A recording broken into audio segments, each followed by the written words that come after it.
तो क्वेश्चन 3 हमसे क्या कह रहा है, the next term of the AP.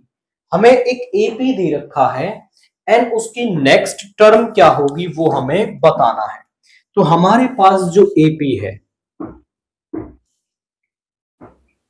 That AP is, वो है √7, √28 एंड √63। और हमें यहां पर इससे अगली टर्म, ये 3 टर्म है, मतलब हमें चौथी term that is 4th term हमें यहां पर बतानी है।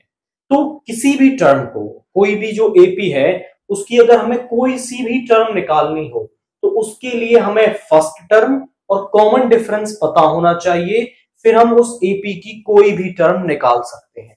तो आप यहां ध्यान से देखिए, इसकी फर्स्ट टर्म क्या है, √7, और कॉमन डिफरेंस निकालने के लिए हम सेकंड टर्म में से फर्स्ट टर्म सबट्रैक्ट कर दें, तो यहां पे आ जाएगा दैट इज √28 माइनस का √7।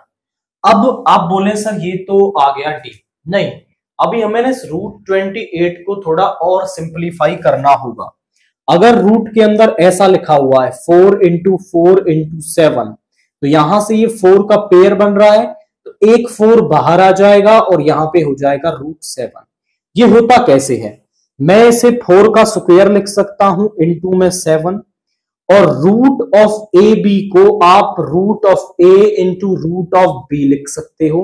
तो यहां पे आ जाएगा रूट, यहां पे आ जाएगा रूट, स्क्वायर से रूट कैंसिल हो गया, यहां बच गया 4√7।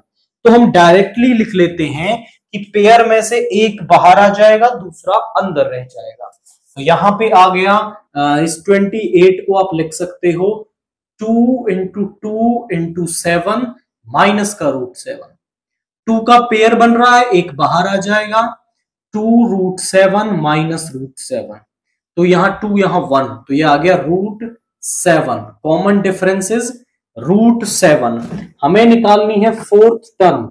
फोर्थ टर्म को आप लिख सकते हो a + 3d, या फिर आप ऐसे लिख दो a3 + d। दोनों में से कोई सा भी मेथड इस्तेमाल कर लें, वही बात होने वाली है।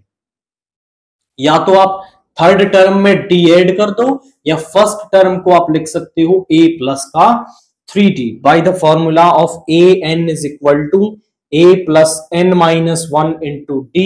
यहां n के प्लेस पर आपने क्या पुट किया है, 4 पुट कर दिया है।